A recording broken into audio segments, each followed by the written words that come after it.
حب النبي قوي يا ابني، خليه كده في قلبك فوق كل فوق وأعلى من كل علو، تدوب فيه، تقدمه على كل شيء، ونفسك وأولادك والدنيا واللي فيها. يبقى النبي ده لو عصروا قلبك كده ينزل إيه الدم من قلبك يكتب محمد.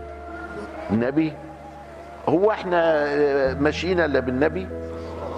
هو احنا عندنا حياة الا بالنبي؟ ده هو الباب بتاعنا. هو احنا ما عندناش حاجة خالص الحمد لله الا سيدنا النبي. ده سيد الخلق، ده سيد الكائنات، ده حبيب الرحمن، ده المؤيد من رب العالمين.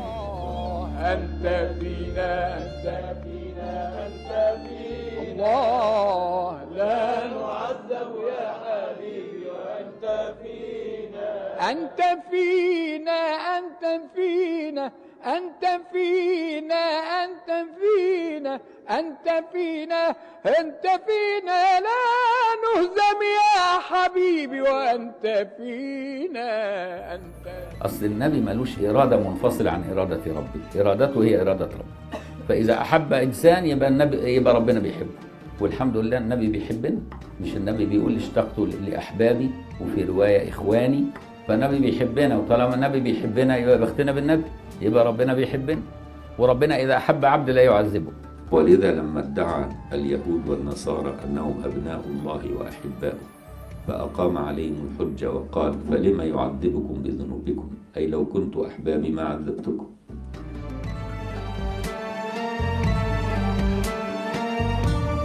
قل ما تشاء فأنت فيه مصدق، الحب يقضي والمحاسن تشهد.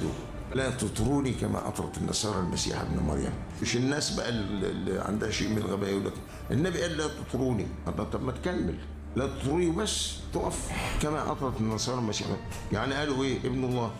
انت بتقول كده في حق رسول الله؟ محدش بيقول كده.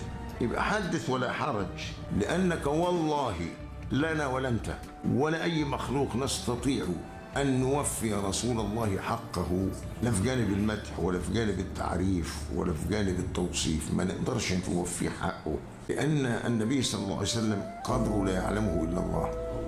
دع ما ادعته النصارى في نبيهم، واحكم بما شئت مدحا فيه واحتكمه، وانسب إلى ذاته ما شئت من شرف، وانسب إلى قدره ما شئت من عظمه، فإن فضل رسول الله ليس له حد فيعرب عنه ناطق بفمه.